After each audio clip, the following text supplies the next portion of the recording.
بسم الله الرحمن الرحيم وحيرتها waxaan soo gabagabeynaa xeerkan in hor yaalay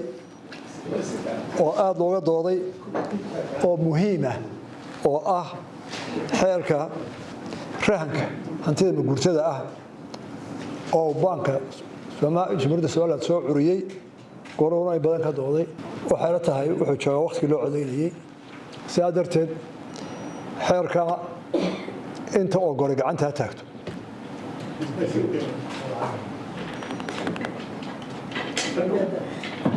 يا ديدي يا كامسي waxaa ogolaaday 230 saas ku dhaqan galay waan ku ambareynaa qolada baan saas shirkada maanta nagu xirmay بسم الله الرحمن الرحيم الحمد لله رب العالمين والصلاة والسلام على رسول الله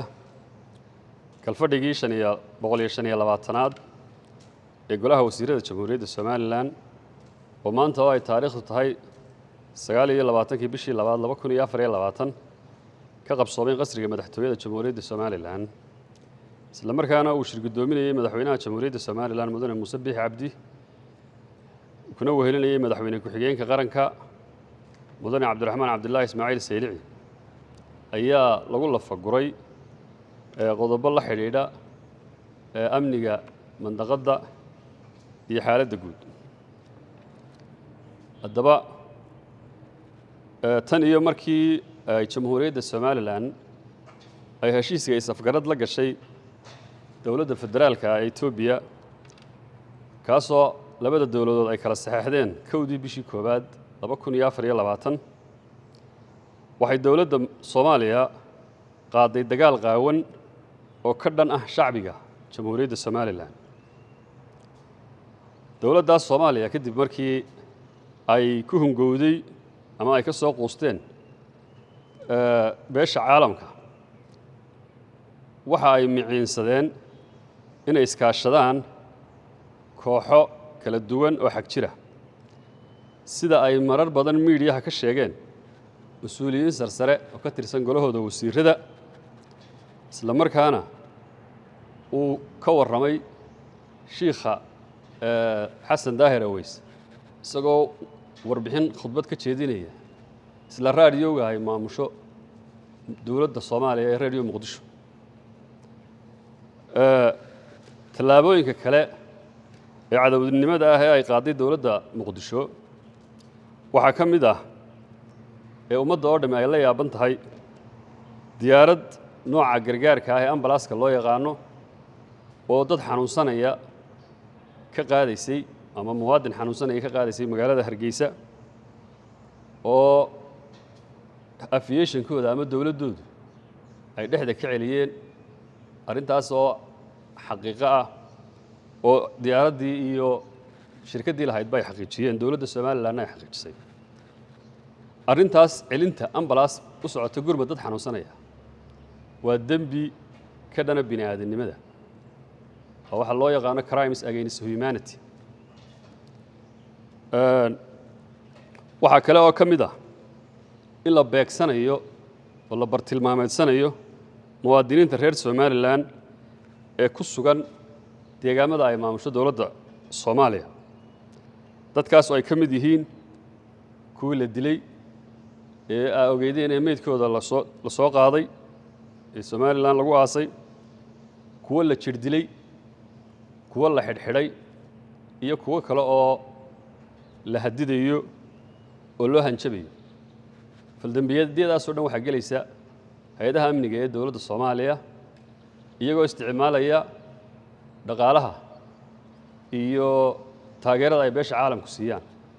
أي فالدنبيذية أو استعمال يعني شعبي كجمهورية الصومال هذا بقولها وزيرده فلان دير يضاد دير وأرمها أشكي شيء وعصوص عري قام مدن قلب ككوباد جمهورية الصومال الآن مددي أي قرن مدة الله صار نقطي وحيكون نالوني سي نبت قليو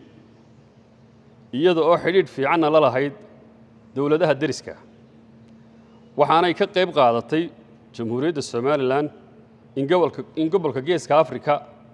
uu ahaado gobol nabada oo xasiloon jamhuuriyadda Somaliland ciidamadeeda amniga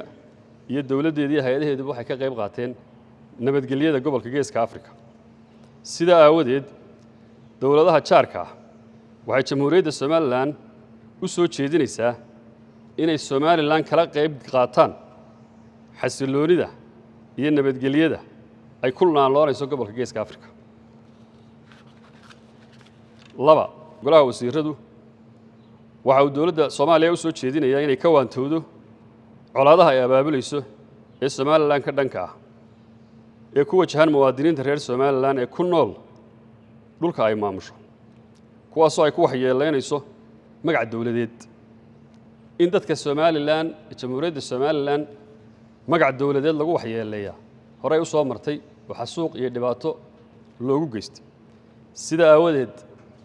waxay uga digaysaa dawladda xukuumadda Somaliland in dawladda Soomaaliya ay ka waantowdo arinta dadka ay waxyeeleynayso ee qaar la dilay qaar la xirxiray qaar dhibka loo geystay dhulka ay maamusho arintaas waxa xukuumadda Somaliland ay aragtay inay keeni doonto cawaaqib xumo raagta saddex maadaama ay beesha caalamku ay quudiso isla markaana ay masruufto dawladda Muqdisho amni ahaan iyo dhaqaale ahaanba waxaanu beesha caalamka ugu baaqaynaa inay indho dheeraada u yeeshaan muwaadiniinta reer Somaliland ee lagu beegsanayo goobaha ay dawladda Soomaaliya maamusho afar xukuumaddu jamhuuriyadda Somaliland waxay dacwad ka dhan ah dawladda Muqdisho u gudbisay hay'adaha ku shaqada leh ee garsoorka caalamiga ah iyo xuquuqda bini'aadamka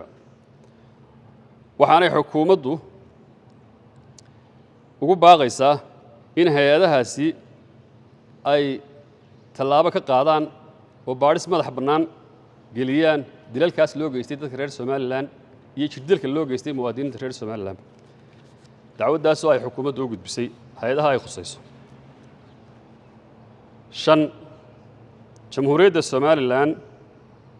maadaama ay maamusho barigeeda cirkeeda iyo baddeedaba waxay beesha caalamka u cadaynaysaa in heshiis kasta oo ay gasho dawladda Soomaaliya aanay Somaliland khusaynin shaqana aanay ku lahayn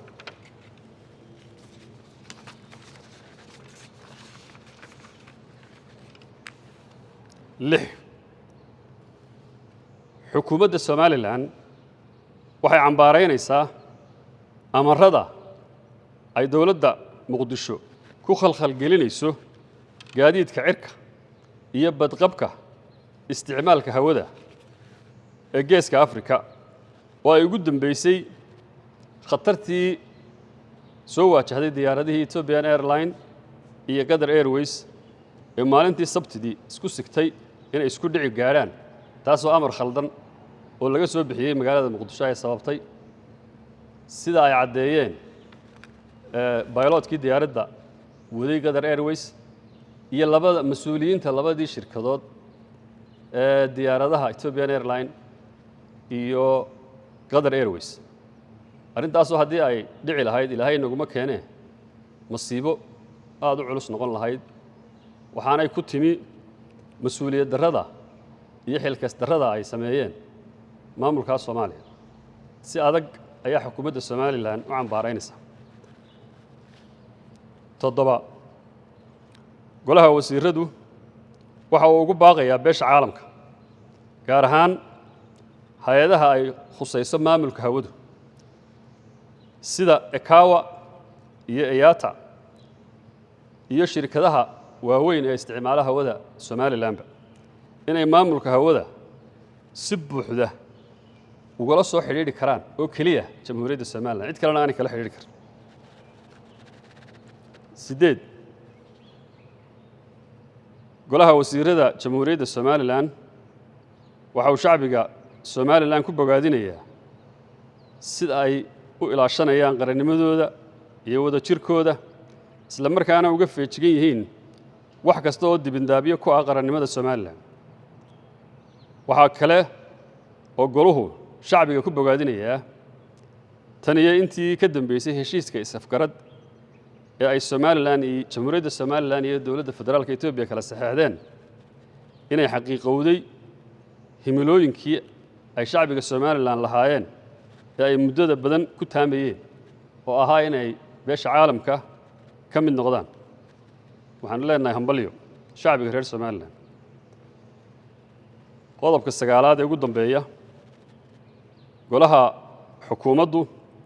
waxa uu si adag ugu digayaa cid kasta oo faafinaysa isla markaana dhiiri gelinaysa dhagaraha iyo dabinnada Somaliland cadowga u soo maleegayo shacbiga reer Somaliland dhagarahaas oo af iyo adin iyo qoraalba xukuumaddu waa u digaysaa waxaana si adag ugu digaysaa inay ka waantoobaan السلام عليكم ورحمة الله وبركاته